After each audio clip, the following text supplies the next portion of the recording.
امریکہ آج ایران کے خلاف اقتصادی دباؤ میں نمایاں اضافے کی تفصیلات کا اعلان کرنے والا ہے۔ امریکی وزیر خزانہ اسکاٹ بیسنٹ پاکستان کے وقت کے مطابق رات 10:30 بجے نیوز کانفرنس میں ایران پر امریکی تاریخ کے سب سے سخت اقتصادی دباؤ کے منصوبے کا اعلان کریں گے۔ خبر رساں ادارے رائٹرز کے مطابق امریکی وزیر خزانہ ایران کے خلاف امریکی اقتصادی مہم کے اگلے مرحلے کا جامع خاکہ پیش کریں گے۔ امریکی صدر ڈونلڈ ٹرمپ اور وزیر خزانہ اسکاٹ بیسنٹ اس اقدام کو معاشی ڈیٹی قرار دے چکے ہیں۔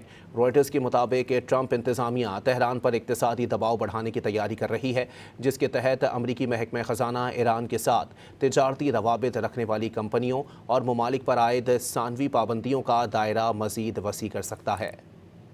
امریکہ آج ایران کے خلاف اقتصادی دباؤ میں نمایاں اضافے کی تفصیلات کا اعلان کرنے والا ہے۔ امریکی وزیر خزانہ اسکاٹ بیسنٹ پاکستان کے وقت کے مطابق رات 10:30 بجے نیوز کانفرنس میں ایران پر امریکی تاریخ کے سب سے سخت اقتصادی دباؤ کے منصوبے کا اعلان کریں گے۔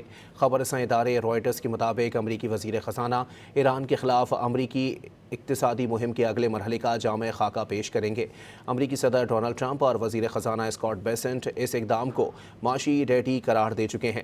رائٹرز کے مطابق ٹرمپ انتظامیہ تہران پر اقتصادی دباؤ بڑھانے کی تیاری کر رہی ہے، جس کے تحت امریکی محکمہ خزانہ ایران کے ساتھ تجارتی روابط رکھنے والی کمپنیوں اور ممالک پر عائد ثانوی پابندیوں کا دائرہ مزید وسیع کر سکتا ہے۔